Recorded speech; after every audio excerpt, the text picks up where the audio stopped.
With free agency and the offseason going on right now, I think a lot of people forgot about a team that was honestly dominating before the injuries attacked them last season, and that is the Cleveland Cavaliers, a team that a lot of people didn't see come out of nowhere, attacked by injury after injury from Collin Sexton in the first part of the season to Ricky Rubio after having near a career year so far, to Evan Mobley and Jared Allen being in and out of the lineup.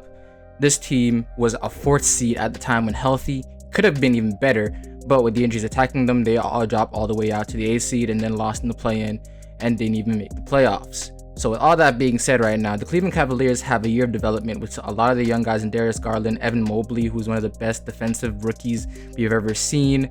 You have Jared Allen, Lauri Markkanen, and Isaac Okoro, with Collin Sexton coming back, with Ricky Rubio returning. This team just has a lot of things to look forward to, and I can expect them to be really good. So let's talk about why I think the Cleveland Cavaliers are going to be one of the scariest teams next season.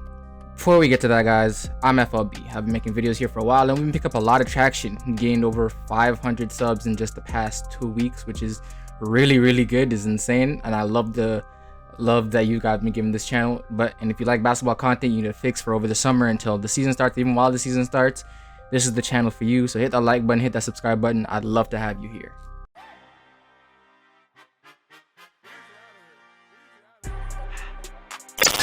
Enter Darius Garland.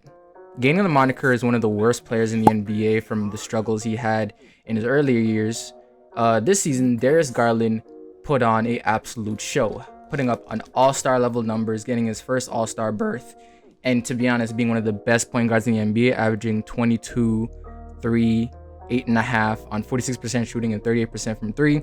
Darius Garland, when given the full reins of this offense in his hands as a full-time point guard, not having to share the ball with Collin Sexton, has shown that he's definitely one of the best guards and one of the best up-and-coming young players in the entire NBA. From the pace he plays at, to his insane ability to work the pick and roll, to his deep range that extends very past near 25 to 30 feet.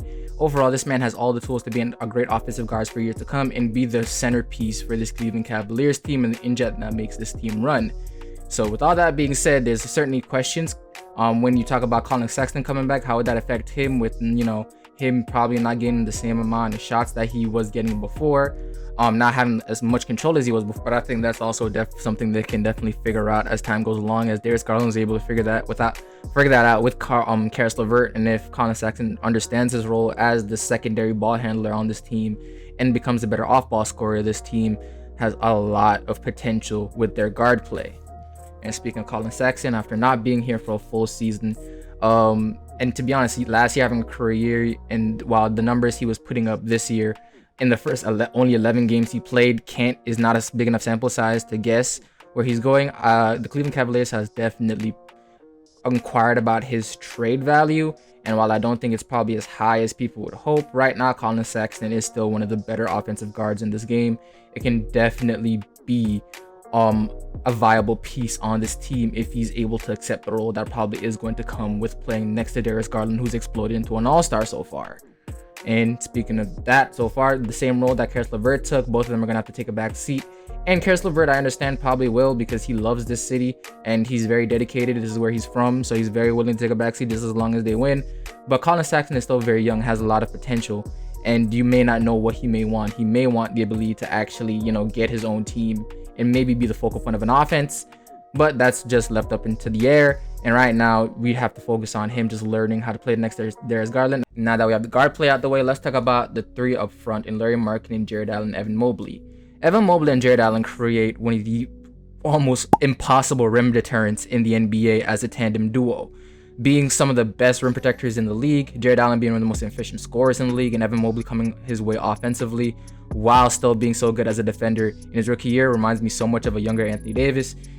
Overall, this team just has a bright future with these two leading up front. You don't see a lot of teams playing big anymore, and right now outside of Darius Garland in that starting lineup, or Darius Garland, Collin Sexton if he does start, this team is extremely huge, with you having somebody like Isaac Okoro playing the 2, Lauri Markkanen playing the 3, Jared Allen playing the 4, and Evan Mobley playing the 4 and Jared Allen playing the 5. Overall, this team just has a lot of big players, and these two are the focal point of not only that defense, but I think Evan Mobley, given the time and given maybe another year or two, will probably be the best player on this team, and he will be the focal point of both. And with that being said, with the improvements I saw from Larry Markkinen as a active defender, while he isn't anything crazy, being his wingspan and his height alone at that 3 spot is definitely something that's great for this team.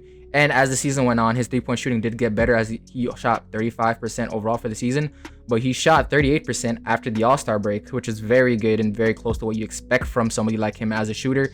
But he was never crazy a rebounder, never crazy rim protector. So in a space where he's viewed as kind of in that Peja Stojakovic role, where he's just a shooter and he's developing as a defender, is the perfect role for him. I didn't think he really had the chops to be a number 1 or number 2 guy, especially when he was in Chicago, and being in a place where he can just be part of the rotation, be just a very, very good role player, is exactly what this team needed, and he provides that in a very good way.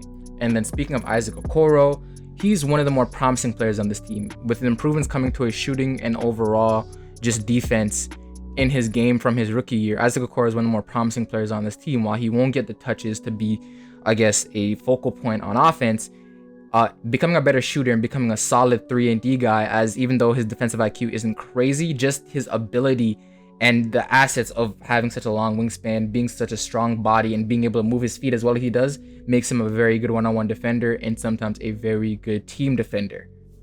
So keeping your eyes on him and the development that comes in, he could be one of the pieces that tips this team over the edge should he become a better shooter, because that's one thing also this team needs desperately. And then you look at the rest of the bench. Kevin Love almost won 6th Man of the Year this year from how well he played off the bench in just a limited amount of time, only 22 minutes, and still averaged 13 points per game, 7 rebounds, and shot nearly 40% from 3.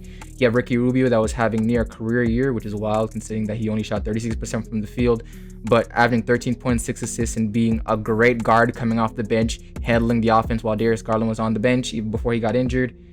This team just has a lot of ways that it can attack you, shut you down, and it just has a constant flowing offense, and is the reason why they were so high up in the standings before the injuries. In coming this season so far, they have a chip on their shoulder there to prove something. They really should have had a playoff spot without the injuries. The play-in definitely screwed things up for them, and I do think they have a chip on their shoulder to prove that they're one of the better teams in the league, and I definitely think it's a team you shouldn't sleep on, as I think they can definitely get back to that top 4 position in the Eastern Conference. With that being said, let me know what you guys think in the comment section down below. Do you think the Cleveland Cavaliers had a fluke year last year, or do you think that they can develop into one of the better teams in the Eastern Conference? What's the ceiling you see for this Darius Garland, Evan Mobley, Jared Allen trio? But with that being said, this FLB, that's my time, and I'm out.